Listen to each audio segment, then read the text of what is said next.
ఏమైనా త్యాగం చేసావా? దేవుని కొరకు నువ్వేమైనా త్యాగం చేసావా? దేవుని కొరకు నువ్వేమైనా విడిచిపెట్టావా?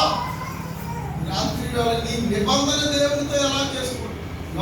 తాను పరిశుద్ధాత్మ దేవునికి సాదృశ్యంగా ఉన్నాడు. దేవుని స్తోత్రం. నువ్వు దేవునితో నువ్వు ఎలాంటి నిబంధన చేసుకున్నావు? దేవుని వైపు నువ్వు చూస్తూ ప్రభువా నీ కొరకు నేను జీవిస్తాను.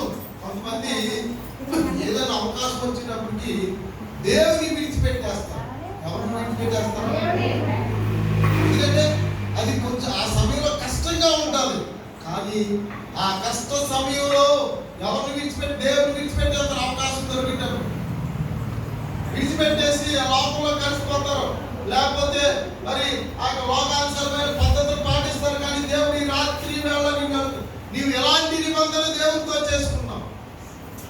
నువ్వు నిబంధన ప్రభు నేను నీతో నడుస్తాను అని నువ్వు ఒక నిబంధన చేసుకున్నావు ఆ దేవునితోటి.